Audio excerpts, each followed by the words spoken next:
বাংলা বলছি চ্যানেলটি সাবস্ক্রাইব করুন এবং সমস্ত অনুষ্ঠানের আপডেট পেতে বেল আইকনটি অন করুন।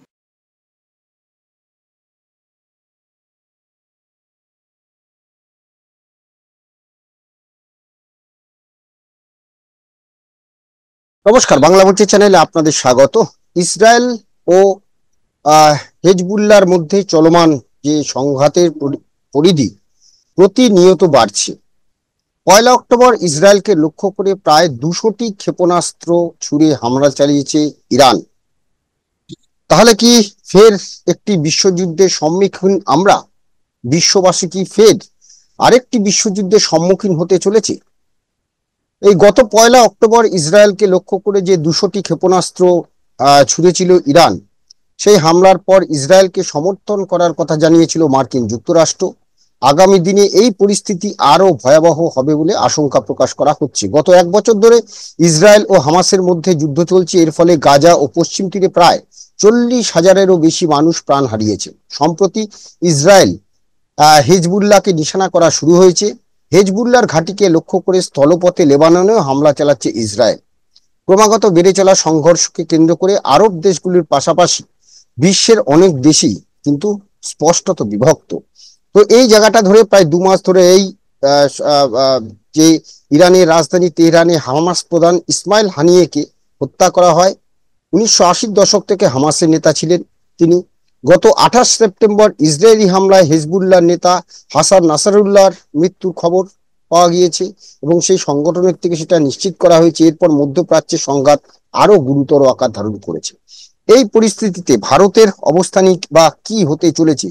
এবং যদিও ইসরায়েল ইরান সংঘাতের মধ্যে ভারত, এই দু দেশে যারা বসবাস রয়েছে, আমাদের দেশের মানুষ যারা ভারতবাসী আর কি, যারা তাদেরকে জন্য পরামর্শ দেওয়া হয়েছে যে তাদেরকে ফিরে আসার জন্য এবং একটা শান্তিপূর্ণ সমাধানের ইঙ্গিত দিয়েছে। এই পরিস্থিতিতে তাহলে কি আমরা ক্রমশ এই আরেকটি বিশ্বযুদ্ধের সম্মুখীন হতে চলেছি বিশ্ববাসী? আজকে আমরা এই বিষয়গুলো নিয়ে আলোচনা করব। আমি বিপ্লব, আমার সঙ্গে রয়েছেন রাজনৈতিক বিশ্লেষক এবং আন্তর্জাতিক সম্পর্ক বিশেষজ্ঞ অধ্যাপক ডক্টর রাজাগোপাল ধর চক্রবর্তী। রাজাদা, আপনাকে স্বাগত জানাচ্ছি। রাজাদা, যা পরিস্থিতি, কি মনে হয় আমরা কি আরেকটি বিশ্বযুদ্ধের সম্মুখীন হতে চলেছি? দেখুন, যে ইসরায়েলের সঙ্গে গাজার হামাসদের লড়াই প্রায় 1 বছর হতে চলেছে। গত বছর অক্টোবর 7-এ ওরা হঠাৎই ঢুকে পড়ে আমরা জানি প্রায় 1200-1300 জন ইসরায়েলি সাধারণ সিভিল মানুষদের তারা হত্যা করে নিয়ে যায় বা হত্যা করে। অনেকটা ফাঁকা পেয়েছিল এলাকাটায়। তখন ভাবা গিয়ে ইসরায়েল তো ভেবেছিল যে গাজা থেকে কোনো আক্রমণ হবার সম্ভাবনা নেই হামাসদের, কিছুটা শিথিল তারা ছিল, সেই সুযোগে নিয়ে আক্রমণ করে এতজনকে, প্রায় 1200 জনকে তারা টেনে নিয়ে মেরে ফেলে বা বন্দি করে দেয়। এটা খুবই ইসরায়েলের কাছে এটা একটা বিরাট একটা আক্রমণ বলে ইসরায়েল মনে করে এবং ইসরায়েল চিরকালই কোনো আক্রমণের বদলা নেয়নি, এরকম ঘটে। ইসরায়েল যে বদলা নেবে এটা হামাস বুঝেছিল কিনা জানি না, বা জানা দরকার ছিল। এবং ইসরায়েল হামাসের বিভিন্ন ঘাঁটিকে তারা আক্রমণ করে। প্রায় 40-42 হাজার জনকে মেরে প্রায় 40-42 হাজার হামাসের লোক মরেছে।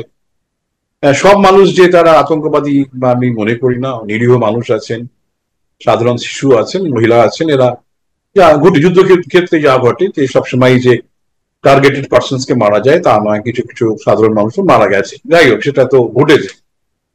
কিন্তু হামাস একটা জঙ্গি সংগঠন বলে ইসরায়েল মনে করে, হামাসকে জঙ্গি সংগঠন বলে আমেরিকা মনে করে, আরো বেশ কিছু দেশ মনে।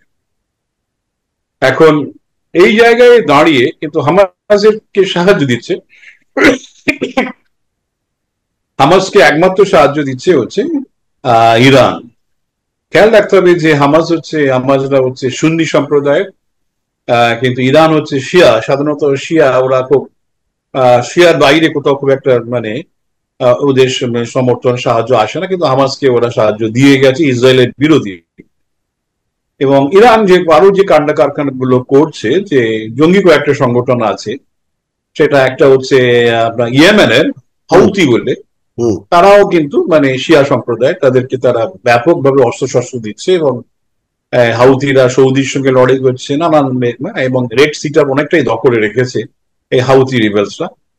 এবং একই সঙ্গে লেবাননে হেজবুল্লাহ, এরাও কিন্তু শিয়া সম্প্রদায়, হেজবুল্লাহদেরও তারা তারা ব্যাপক সমর্থন করছে ইরান। এখন ইরানের এই তিনটে আমরা দেখলাম যে তারা ইরানের সমর্থন পুষ্ট গোষ্ঠী আছে। ইসরায়েল বলছে এরা সবাই জঙ্গি গোষ্ঠী, আমেরিকাও বলছে, অনেক দেশও তাই বলছে। এখন আমরা যেটা দেখলাম, হেজবুল্লাহ হামাসকে মোটামুটি শায়েস্তা করার পর ইসরায়েল ছুটলো হেজবুল্লাহর দিকে এবং একের পর এক আক্রমণ আমরা দেখলাম। পেজার যেভাবে তারা ওদের যে মোজাড, ওদের যে গুপ্তচর সংস্থা, আমাদের যেমন আমেরিকায় যেমন সিআইএ, ভারতবর্ষে বা যারা আছে সেই সমস্ত র বা ইত্যাদি, ওদের হচ্ছে যে পাওয়ারফুল, ভীষণ পাওয়ারফুল গুপ্তচর সংস্থা মোজাড, MOSSAD, মোজাড। এবং এরা যেভাবে দক্ষতার সঙ্গে মানে আমরা দেখলাম পেজার বিস্ফোরণ গুলো ঘটিয়েছে এবং এক পরপর করে 7 জন মানে হেজবুল্লাহ পট নেতাদের একদম টপ, হাসান নাসরুল্লাহ, তাকেও পর্যন্ত নিকেশ করেছে। এবং একই সঙ্গে আমরা দেখলাম হানিফে, আপনি যার কথা বললেন হানিফে, সে হচ্ছে হামাস নেতা, তাকে তেহরানই মেরে দিয়েছে, বুঝেছেন। এমনই তাদের সিস্টেম তারা তৈরি করেছে যে তারা বলছে যে মধ্যপ্রাচ্যে এমন কোনো জায়গা নেই যেটা আমরা টার্গেট করতে পারি না। বেশ, যাই হোক, তারা কিন্তু অত্যন্ত সফলতার সঙ্গে যাকে টার্গেট করেছে নিকেশ করে। তো এবারে আপনিও জানালেন যে গ্রাউন্ড ওয়ার শুরু হয়ে গেছে, তারা ইসরায়েল সেখানে সেনাবাহিনী পাঠিয়েছে, লড়াই করছে হেজবুল্লাহর সঙ্গে। সেটা কিছুটা কঠিন, কেননা ইসরায়েলের আকাশপথে যে ইসরায়েলের যে শক্তি আছে সেটা আনপ্যারালাল শক্তি নয়, এবং ওদের যে আকাশপথে যে সমস্ত সুরক্ষা ব্যবস্থা আছে, অন্য দেশ যদি মিসাইল ছোড়ে সেই মিসাইলগুলোকে প্রতিহত করার যে ব্যবস্থা, তাকে ওদের যে সিস্টেমটা তৈরি করে তাকে আয়রন ডোম সিস্টেম বলে, সেটা মোটামুটি ভাবে আটকে দিয়েছে। এবং ইরান ইদানিং আমরা দেখলাম যে আপনি যেটা বললেন 181-82টার মতন ব্যালিস্টিক মিসাইল ছুড়েছে, অত্যন্ত পাওয়ারফুল। এতকাল যে রেঞ্জে ছুটতো সেগুলোকে আয়রন ডোম অনেক জায়গায় আটকাতে পারতো। এখন যে লেটেস্ট ভ্যারাইটি সাহেব 3 তারা ছুড়েছে, অত্যন্ত পাওয়ারফুল। সেগুলো একেবারে তেহরান থেকে ছুড়লে আমাদের প্রায় ধরুন ঝাড়খণ্ড ফারখণ্ডে এসে যেতে পারে, দিল্লি তো পৌঁছবি, আরো এগিয়ে যাবে। খুব পাওয়ারফুল সেসব তারা ছুড়ে দিয়েছে। এখন আমাদের অনেকেরই ধারা এই নিয়ে চিন্তা ভাবনা করি, আমাদের অনেকেরই ধারণা যে ইরানের যে আয়রন ডোম আছে তার ওই পাওয়ারফুল ক্ষেপণাস্ত্রকে হয়তো আটকাতে পারবে না। যুদ্ধের সব খবর তো বিশ্বাস করা যায় না, সব দেশই যুদ্ধের খবর লুকায় বা বাড়িয়ে বলে, এটা ঘটে থাকে, যুদ্ধ মানেটাই তাই। সত্যি কথা বললে আপনি যুদ্ধে হেরে যান, যুদ্ধে মিথ্যে কথাটা যুদ্ধে একটা বড় অঙ্গ। যাই হোক, এখন কিছু কিছু তো বলছে যে ইসরায়েলের ডিফেন্স এলাকায় সেই সমস্ত ব্যালিস্টিক মিসাইল গুলো পড়েছে, যদিও ইসরায়েল বলছে ফাঁকা এলাকায় পড়েছে। যাই হোক, সেটা তো সে নিয়ে আমরা আলোচনা করবো না, কিন্তু কিছু জায়গায় তারা ড্যামেজ করেছে, এটার কোনো সন্দেহ নেই। যদিও আমি ছবি দেখছিলাম, যখন ছবিগুলো দেখছিলাম, অধিকাংশই যখন ছড়া হচ্ছিল আয়রন ডোমে আটকে যাচ্ছিল, কলকাতার কালী পুজো টাইপেরই লাগছিল আকাশে। তো কিন্তু আকাশে লাগলে তো হয় না, যে ভেতরকার মালি পুজো আমরা জানি খুব একটা অসুবিধে নেই, কিন্তু সেখানকার মানুষ যারা তারা অসুবিধাটা বুঝেছে। যাই হোক, যে প্রসঙ্গ তো আলোচনা সেভাবে করার প্রয়োজন নেই। এখন যেটা প্রয়োজন হচ্ছে যে ইরান একেবারে সম্মুখ সমরে নেমেছিল। অনেকেই ভেবেছিল যে ইসরায়েল বুঝি জবাব দেবে, ইসরায়েল এখনো পর্যন্ত ইরানকে জবাব দেয়নি। তো মানে জবাব দিলেই মুশকিল হচ্ছে কি, যে যুদ্ধ শুরু হয়ে যাওয়ার সম্ভাবনা, ইরানের কাছে পারমাণবিক অস্ত্র থাকার কথা, কিছু কিছু বিপদ ঘটে যেতে পারে। সুতরাং ইসরায়েল অত্যন্ত বুদ্ধিমত্তার সঙ্গে কোনো এক্ষুনি কোনো রিটালিয়েশন সেখানে সে যায়নি। যদিও সেই লেবাননের সঙ্গে, লেবাননের হেজবুল্লাহর সঙ্গে, লেবানন পুরো দেশের সঙ্গে নয়, হেজবুল্লাহ একটা গোষ্ঠী। লেবানন এমনই একটা দেশ, সেখানে একটা খ্রিস্টান প্রেসিডেন্ট আছে, নানান ধরনের তার নিয়ম অনুযায়ী আছে, সেটা তাই এখন আর সেটা বলার সময় নয়। লেবাননের সঙ্গে যুদ্ধটা না, যুদ্ধটা হচ্ছে হেজবুল্লাহর সঙ্গে, যেটা হচ্ছে একটা জঙ্গি গোষ্ঠী লেবাননের মধ্যে আছে, শিয়া সম্প্রদায়ের মধ্যে। সেখানে খুব ইন্টারেস্টিংলি ওই শিয়া সুন্নি এবং খ্রিস্টান প্রায় 30% করে রয়েছে লেবাননের মধ্যে। যাই হোক, সেটা পরে কোনো আলোচনা আমরা আসতে পারি। এখন ওরা লেবাননেই লড়াইটা করছে, ইসরায়েলের সেনারা হেজবুল্লাহর সঙ্গে। এখন ওকে ভেবেছিল যুদ্ধ হবে, যে ইসরায়েল যদি প্রত্যাঘাত করতো, জবাব দিত, তাহলে যুদ্ধ হতে পারে। কিন্তু ইসরায়েল জানে ওই যুদ্ধ করে লাভ নেই, হয়তো মানে সময় নষ্ট, নিজেরও ক্ষতিগ্রস্ত হওয়ার সম্ভাবনা আছে, তাই চুপচাপই থেকে গেছে। কিছু ক্ষতি হয়েছে, সেগুলো তো মেনে নিতেই হয়। এখন ওরা জবাব নিশ্চয়ই দেবে। কোথায় জবাব দেবে সেগুলো অনেকেই অনেক কথা বলছে। ওদের যে অয়েল তেলের যে ঘাঁটি, সেখানে দেওয়ার সম্ভাবনা আছে। ওদের যে পারমাণবিক অস্ত্রশস্ত্রের ভান্ডার আছে, সেখানে দেওয়ার সম্ভাবনা আছে। এবং যে মডেলটা ওরা হেজবুল্লার ক্ষেত্রে করেছে, বড় বড় নেতাদের সরিয়ে দেওয়া, হ্যাঁ, সেটাও তারা নিশ্চয়ই করার কথা ভাবছে। এবং ওদের যে সর্বোপরি যেটা আলী খামেইনি, তিনি লুকিয়ে পড়েছেন বলেই তো খবর সারা বিশ্বে রয়েছে। এখন যে প্রশ্নটা আপনি করলেন যে দ্বিতীয় বিশ্বযুদ্ধের দিকে আমরা যাচ্ছি, আমি বলছি একেবারেই নয়। খেয়াল রাখতে হবে যে ইরানের কিন্তু নানান কারণে নাম পড়েছে। ইসলামিক দেশগুলোর মধ্যে যে ইরান, যে সবাই ইরানকে গ্রহণ করে তা কিন্তু নয়। এবং খেয়াল রাখতে হবে, ইসলামিক দেশগুলোর মধ্যে শক্তিধর সৌদি আরবিয়া এবং হচ্ছে ইউনাইটেড আরব এমিরেটস, যাকে আমরা বাংলায় সংযুক্ত আরব আমিরশাহী বলি, তারা কিন্তু খুব সুন্দরভাবে ইসরায়েল কিন্তু তাদেরকে বন্ধুত্ব করে রেখেছে। নানাবিধ ব্যবসা তারা সৌদি আরবের সঙ্গে করছে এবং তারা এমিরেটস এর সঙ্গে করছে। অনেক হয়তো জানে না যে ইসরায়েল বুঝেছে যে ভারতের একটা বিরাট ভূমিকা আছে আন্তর্জাতিক রাজনীতিতে, এবং ভারতকেও তারা নানান সুযোগ দিচ্ছে। আমাদের সঙ্গে ব্যবসা বাণিজ্য হুহু করে বেড়েছে। এবং ওদের যে বৃহত্তম বন্দর, মানে মেডিটেরিয়ান সি এর ওপরে হাইফা, সেই হাইফা বন্দরের কর্তৃত্বের ভার কিন্তু ওরা ভারতীয় কোম্পানি আদানিদের দিয়েছে। আদানিরা সেই দরপত্র করেছিল, চীনের বড় বড় কোম্পানি ছিল, তাদেরকে টপকে আদানিদের তারা দিয়েছে। এখন হাইফা বন্দরের কর্তৃত্ব যদি আদানিরা নিয়েছে, তাতে কিন্তু আমরা ওই বন্দরকে ভারতীয় জাহাজ নিঃসন্দেহে ব্যবহার করতে পারবে। এবং সুয়েজ ক্যানেল ছাড়াই আমরা কিন্তু আমাদের জাহাজ ইউরোপে পৌঁছতে পারবো, অনেক কম সময় আমরা পৌঁছতে পারবো। ভারতের পক্ষে একটা বিরাট গেম, বুঝেছেন। তারপরে স্বাভাবিকভাবেই ভারত তার কূটনৈতিক সম্পর্ক, তার যে ইসরায়েল থেকে আমরা প্রচুর জিনিসপত্র কিনি, অস্ত্রশস্ত্র কিনি, আমরা বেশিও বটে।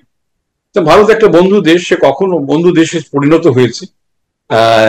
ভারত তার যাবতীয় শক্তি ব্যবহার করবে যাতে ইসরায়েল যাতে অপদস্থ না হয়, এটা ইসরায়েল জানে। একই সঙ্গে চীনকেও যদি দেখেন, মারাত্মক সুবিধে দেওয়া হয়েছে।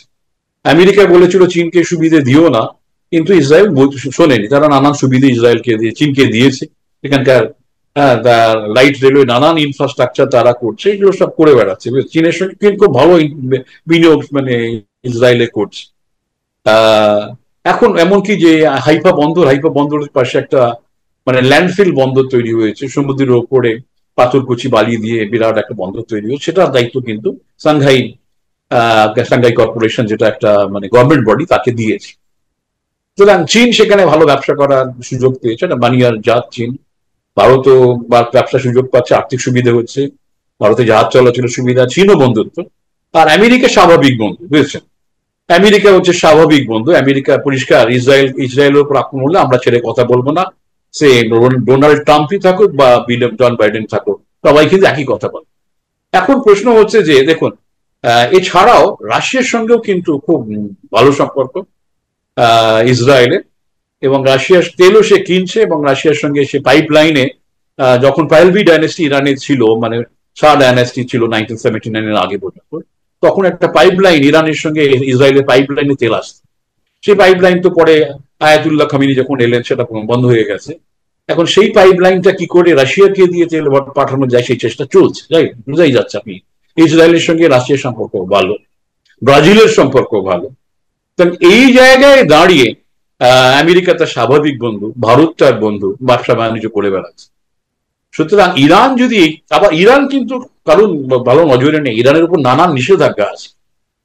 সুতরাং এই জায়গায় দাঁড়িয়ে ইরান প্রায় এক ঘরে হওয়ার কথা ছিল। ইসরায়েল এক ঘরে, সে কিন্তু তার আন্তর্জাতিক কূটনীতি এমন, পররাষ্ট্রনীতি এমন ভাবে করেছে, সে কিন্তু আর এক ঘরে নেই। তার ব্যবসা বাণিজ্য এমন ভাবে দিয়ে গেছে। আমেরিকা তামিদলস কেউ বলতে পারবে এই নেতানিয়াহু, আমেরিকা চেয়েছিল তামিদল হিসেবে থাক, নেতানিয়াহু করেন।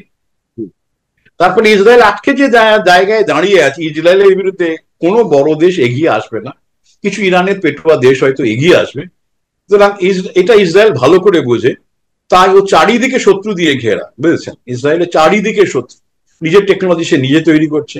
এবং সে কি করে এই জঙ্গিগুলো, তারা তো বলছে আমরা তো কারোর বিরোধী নই। ইসরায়েল অনেকে জানে না, বিপ্লব দা, ইসরায়েলের 18% মুসলিম, ভারতবর্ষে 14% মুসলিম। ইসরায়েল ইহুদি দেশ, 1 কোটি ইহুদিদের দেশের 18% মুসলমান সেখানে আছে। তারা অত্যন্ত ভালোর সঙ্গে তারা আছে, তারা কখনো ইসরায়েলের বিরুদ্ধে কথা বলে না, বুঝতে পারছেন? ভারতবর্ষে অনেকে মনে করে ভারতবর্ষের শত্রু ভারতবর্ষের ভেতরে আছে, কিন্তু ইসরায়েলে সে কথা বলা হয় না। ইসরায়েলে কিন্তু এক কাট্টা হয়ে তারা রয়েছে। এই জায়গায় দাঁড়িয়ে ইসরায়েলের এই যে একটা মানে রাষ্ট্র তারা গড়তে পেরেছে, সেই জায়গাতে মানে সহজে বিদেশ থেকে বাধা আসবে সেরকম কিন্তু মানে আর তারা প্রতিহত করার জায়গাও তাদের রয়েছে ইসরায়েল। সুতরাং ইসরায়েল, আমার মনে হয় না যে এই মুহূর্তে যে এমন ইসলামিক দেশগুলো যে ইরানের পক্ষে যাবে সেই জায়গায় নেই। সুতরাং যে তৃতীয় বিশ্বযুদ্ধের যে ভাবনা সেটা কিন্তু নেই। এবং ইরান যেটা সম্ভাবনা আছে, এই সমস্ত হাউথি কিন্তু এর রেড সিটাকে সব জাহাজকে আক্রমণ করছে, আমেরিকান ইন্টারেস্টকে সেখানে আঘাত করছে, ইউরোপিয়ান ইন্টারেস্টকে আঘাত করছে, আমাদের ইন্টারেস্ট আঘাত করছে। এরপরে যে হাউথির এগেনস্টে যে ট্রাভেলটা হবে, ইসরায়েল আঘাত শুরু হবে, সেটা বোঝাই যাচ্ছে সৌদিও সেখানে থাকবে। সুতরাং সেই জায়গায় দাঁড়িয়ে ইরান কিন্তু আরো এক ঘরে হওয়ার সম্ভাবনা আছে। ইরানের উপর নানা নিষেধাজ্ঞা আছে, আরো নিষেধাজ্ঞা বাড়ার সম্ভাবনা আছে, কমার সম্ভাবনা নেই। এই জায়গায় দাঁড়িয়ে যারাই ভাবছে যে ইসরায়েল ব্যাকফুটে, আমি সেটা মনে করি না। ইসরায়েল কোনো মতেই ব্যাকফুটে নয়। ইসরায়েল কিন্তু যে প্ল্যানিংটা নিয়েছে, হামাসকে মোটামুটি ভাবে তারা অনেকটাই একেবারেই তারা পেছন ব্যাকফুটে ফেলে দিয়েছে। তারা হেজবুল্লাহকেও একেবারে যে জায়গায় নিয়ে যাচ্ছে, মনে হয় হেজবুল্লাহ আর বড় দাঁড়াবার শক্তি থাকবে না। এরপরে তো হয়তো হাউথির দিকে যাবে, তারপরে হয়তো ইরানে যাবে। মোটামুটি মধ্যপ্রাচ্যকে হয়তো কিছুটা শান্তিতে বসবাসযোগ্য করার চেষ্টা তারা করে যাবে। তারা ইহুদি হলে তারা কিন্তু অন্য কোনো ধর্মের বিরোধী তা কিন্তু নয়, সেটা পরিষ্কার তারা জানিয়ে দিয়েছে। তারা জঙ্গিবাদের বিরোধী। এই জায়গায় দাঁড়িয়ে অনেক দেশই তাদের সঙ্গে রয়েছে। হ্যাঁ, একদম একদম একদম খুব সুন্দরভাবে রাজাদা বোঝালেন যে যে হামাসের সঙ্গে যে ইসরায়েলের যে যুদ্ধ চলছে গত 1 বছর ধরে, সেই যুদ্ধের পরিণতি ধীরে ধীরে যে জায়গায় যাচ্ছিল, এখন ইসরায়েল ইরান ইতিমধ্যে ইসরায়েলকে লক্ষ্য করে ক্ষেপণাস্ত্র ছুড়েছে, কিন্তু ইসরায়েল এখনো সেভাবে কিন্তু আক্রমণে যায়নি। অর্থাৎ তা বলে তাই নয় যে তারা চুপচাপ বসে থাকবে, নিশ্চয়ই কিছু একটা হবে, কিন্তু তা বলে এমন কোনো পরিস্থিতি এখনো তৈরি হয়নি যেখানে যে বিশ্বের অন্যান্য যে সমস্ত দেশগুলো রয়েছে তারা বেশিরভাগই ইসরায়েলের পক্ষে রয়েছে। সেই জায়গা থেকে এই মুহূর্তে হয়তো যুদ্ধ সম্ভাবনা নেই। আর সত্যি আমরাও চাই না আর যুদ্ধ যাক, বরং এই যে যেটা চলছে সেটা যত দ্রুত সম্ভব শান্তি ফিরে আসুক। ভারত শান্তির পক্ষেই অবস্থান নিয়েছে, আশা করি খুব দ্রুত সেখানে শান্তি ফিরবে। ধন্যবাদ রাজাদা, ধন্যবাদ আপনাদের। আমাদের এই আলোচনা নিয়ে আপনাদের মতামত কমেন্টস বক্সে জানাবেন, ভালো লাগলে লাইক দেবেন। সবাই ভালো থাকবেন, নমস্কার।